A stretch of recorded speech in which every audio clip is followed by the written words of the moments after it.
Hello and welcome to this Tiger TV Sports exclusive. I'm Amanda Lusskin, and joining me today is interim head coach of the LSU Tigers, Orgeron. Coach, thank you for joining me today. Great to be on the show. All right, so we're 3 games into this, as you said, new season, and we're 3-0. So can you just talk about your biggest change when you came in and what has been making this team so successful so far? You know, I wanted to, thanks for asking that. There has been a change. I wanted the team to play together, one team, one heartbeat, and to get them to pull for each other. It's not about offense, not about defense, not about special teams.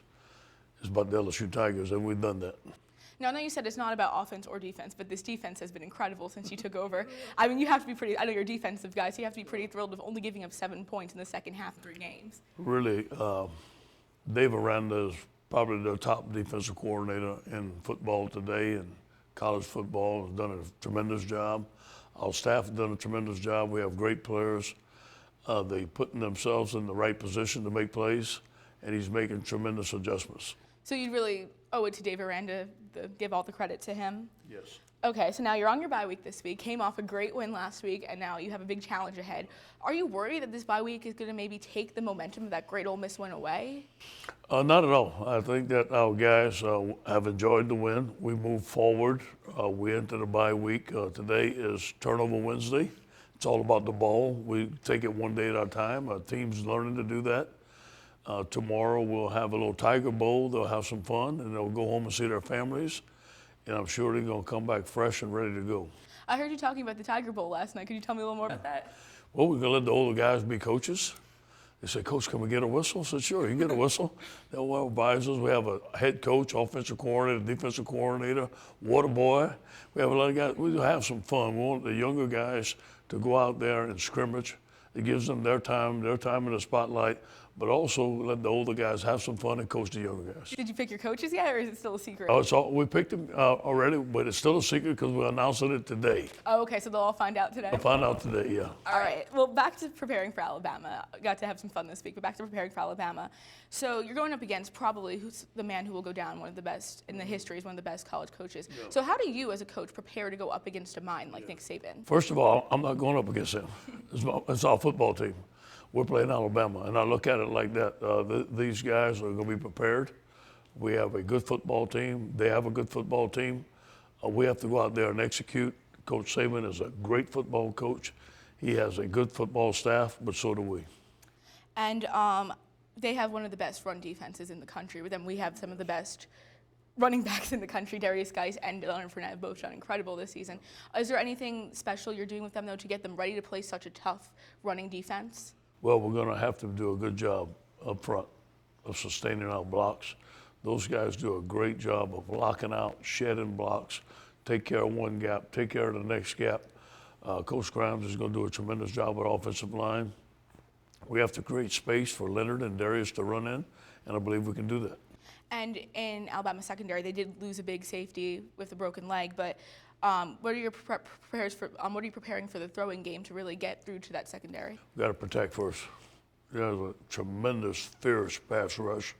They have a great blitz scheme against their protection. Against our protection, it's going to be protection first. We can get some guys open. It's going to be a matter if we can hold the ball long enough for Danny and protect him.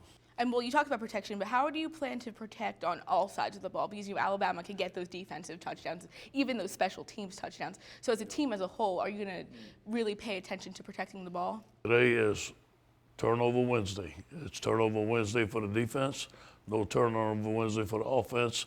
And on special teams, those categories apply to for our special teams. We're really going to work hard today on eliminating turnovers and go and get the ball on defense. Okay, so now moving away from football a little bit, I know that you really enjoy recruiting, and you're a South Louisiana guy, so I'm just very interested into how you sell the greatness of South Louisiana to these recruits. Well, you know, when you walk into the home, being honest, getting to know who's the champion, who's the decision maker, recruit them just as hard as recruit the recruit. But you know what? At LSU, I believe in LSU. I believe in the people here. I believe in education. It's easy to sell something when you love it, and they feel that I love it from my heart. Do you ever offer them some like gumbo, maybe you have a special gumbo recipe or anything like that? I always tell them, you know, on the official business, we can feed them. So I tell them they get some of that special Cajun gumbo when they come. Now, is that like an Orgeron family recipe, or is that something that like? My mother cooks the best gumbo in the world, I think, and everybody probably thinks their mother does, but she makes a special gumbo. But they have some good restaurants here that make tremendous gumbos. You can go to every household in Louisiana, and every gumbo tastes different. That's what I like about it. So now my final question today is, so after the team wins, the big thing is that they all come over and get to sing the Alma Mater with the student section. So I've been down the field for the last 2 games, and I've noticed that you don't really sing the Alma Mater. You kind of more let the players do it. But I mean, you have a very distinct voice that everybody loves. So how, is there a little reason why you don't? Yeah, I have to be honest, I don't know it yet. Just being honest.